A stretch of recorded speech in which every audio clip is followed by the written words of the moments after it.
an opportunity of doing things differently. And I'd like to just share one or two examples of how we have done things innovatively and how it can be scaled up.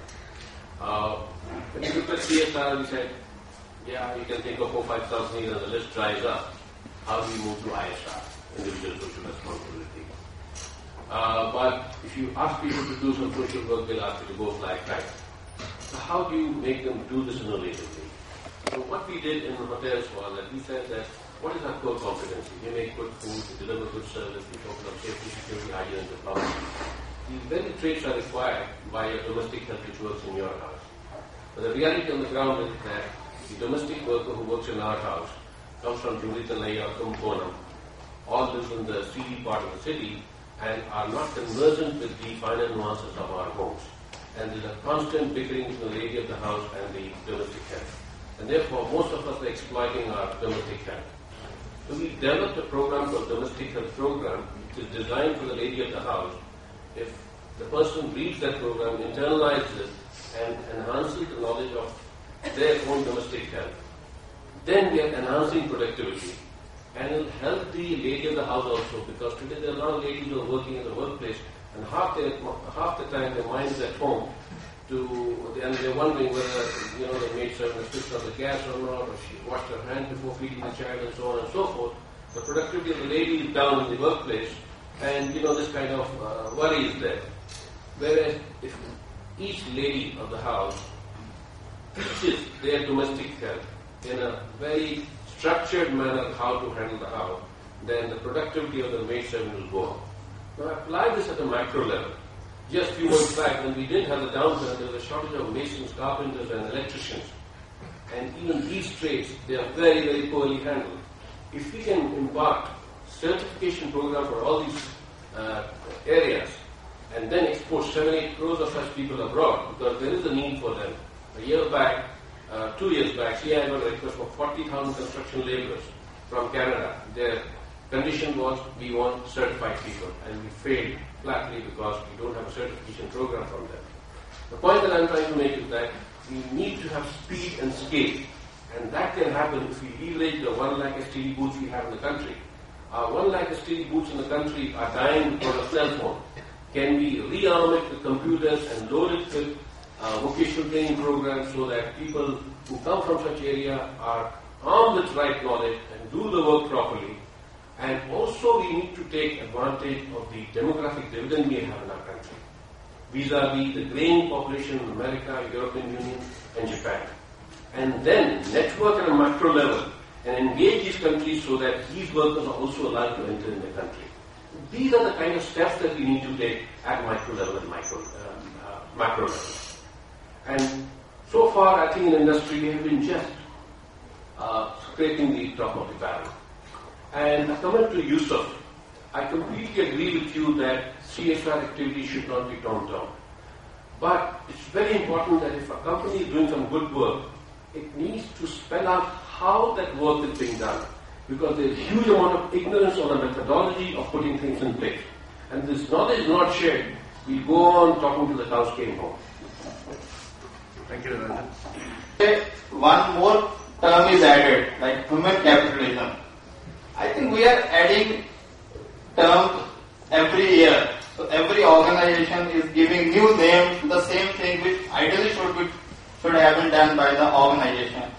My question is, are not we creating more confusion by adding more and more terms? What my understanding is, although I have not studied all this subject, broadly, if an organization is taking care of its stakeholders, then the stakeholders will definitely take care of the organization's profits. For example, if I take the example of Maruti, so our stakeholders are our dealers, our vendors, our employees, customers are, of course, as Mr. Gandhi said, the most important stakeholder. Environment is also a silent stakeholder. And there are other business associates also. So broadly, whether it is CSR, human capitalism, whatever you call it, if we take care of their needs, we take care of their growth, they will ensure that the organization will grow in the long term in a very sustainable manner. Profit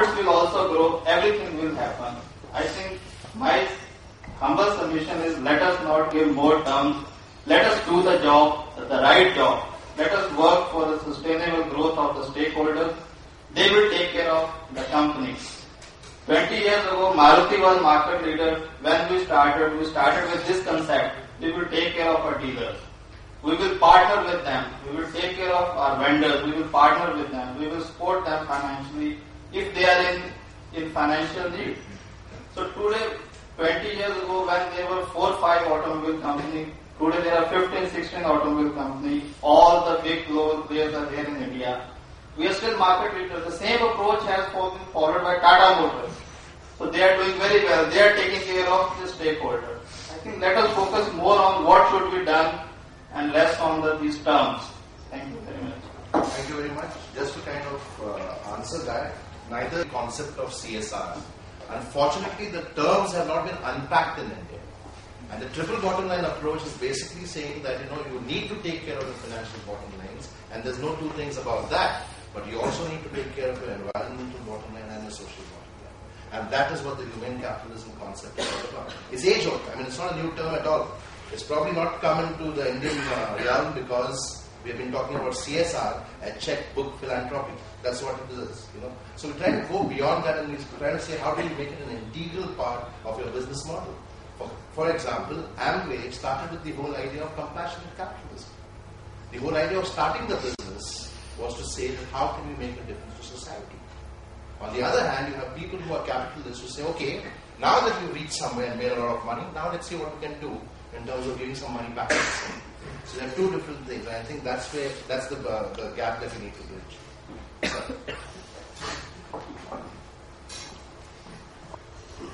I was the director of IMT Ghaziabad for 8 years. I've also been CEO of 2 companies. I think today's seminar keywords are humane, capitalism, and Christopher added profit interlinked. So I think it would be worthwhile to have a little analysis and thinking about the import of these words.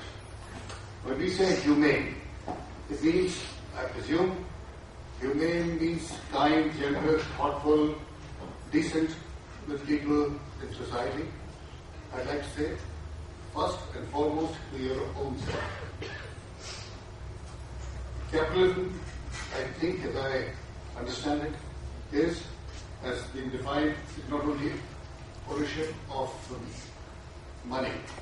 It's a vital concept. Nevertheless, ownership and the feeling which it generates is that this can be used for a productive purpose.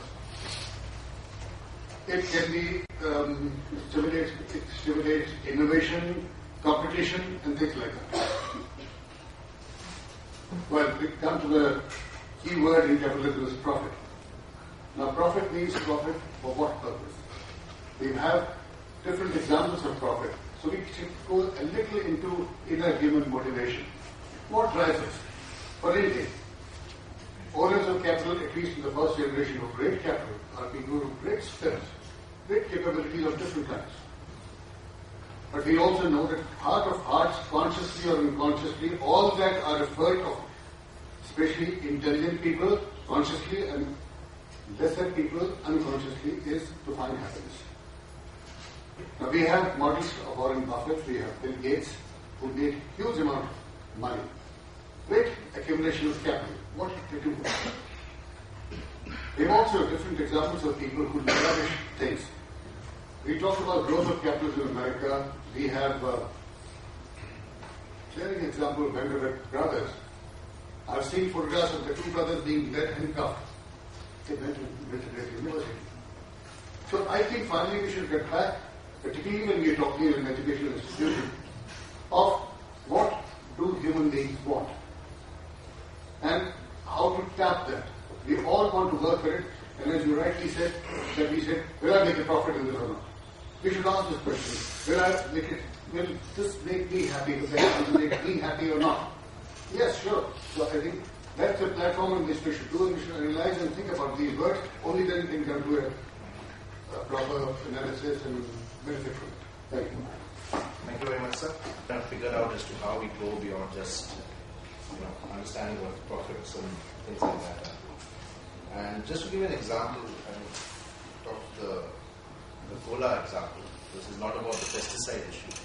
But when we say that business is here to make profits and that we need to kind of see what our responsibility is.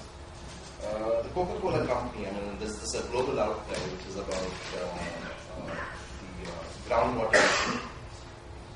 And groundwater from people in various places, in Kerala and other places, has been kind of taken. And they've not been kind of given a lot of irrigation.